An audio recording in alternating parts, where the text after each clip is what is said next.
não tinha o gevolmagde ministro, senhor presidente. Então, vergüenza que o partido mais grande, depois de 10 lunas de governação, me se apresentar uma moção insólito, desde esta parte, desde o ano 86, nunca sabe que suceder. Que o partido mais grande, me se apresentar uma moção para a aprovação para nombrar um gevolmagde ministro. Senhor presidente, então, vergüenza como partido para aceitar saque de um junior partner. Então, vergüenza. Comecei de uma moção. É mais, senhor presidente, a moção aqui está overbodig. Passou nós apresentar uma moção, algum luno passar, para apontar a senhora Desiree Cruz como está considerada uma pessoa capacitada. Experiência, conhecimento. Está o diretor de Aruba Reis. Me vou preparar com o senhor Herdei, senhor presidente, jurista. Senhor presidente, nós apresentamos uma moção, apesar que nós temos diferença de opinião sempre com o senhor Desiree Cruz, nós apresentamos uma moção para sostener.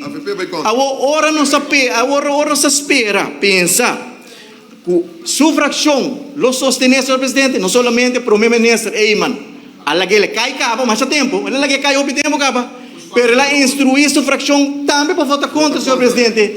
Anto para Kiko, passou como político, votou juramentar para servir interesse general. Nunca vou servir interesse personal. Anto, de caso de senhora Desiree Cruz, um problema personal entre a senhora Herlin Cruz, em caso de partido, a outra trova nós, Aruba, para ter um gevolmagde ministro. Para sobre a senhora Desiree Cruz avisa que o problema está, que ela chama a senhora Herlin Cruz para Langatena. E de momento, a senhora Herlin Cruz decidiu para bloquear sua nomeação e ela avisa que over dead body, senhora Desiree Cruz, também ministra, para sobre a Desiree Cruz, não é uma pessoa íntegro. Agora, você quer que o primeiro-ministro está para sorrir, não? Ela lá que cai, senhor presidente, ela lá que cai, senhor presidente, e não para sorrir. Então, a consequência está a 10 lunas depois, ainda o país Aruba não tem um gevolmagde ministro.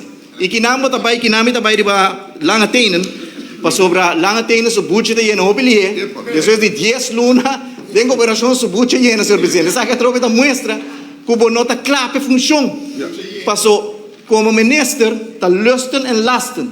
Como ministro, tem função que pode haver pressão, pode agora questionar, pode haver crítica, pero senhora lá tem o budget depois de 10 lunas. E não somente depois de 10 lunas, senhor, é um ganhador grande também, senhor presidente, senhora ministra Herlin Cruz. Para sobre ela é ganhamento com misa kinang, é ganhamento com misa que gevolmagde do ministro. Para sobre ela deu uma entrevista e ela disse é motivo para Kiko Aruba não tinha gevolmagde do ministro ainda, tá para motivo de placa. Esta custa demasiado placa. Imaginava, senhor presidente, um país que tem um surplus de 500 milhões, um país que nombra coordenador com sueldo de salário de 5, 16 mil florins. Ante o problema está gevolmagde do ministro. Esse é o problema de placa.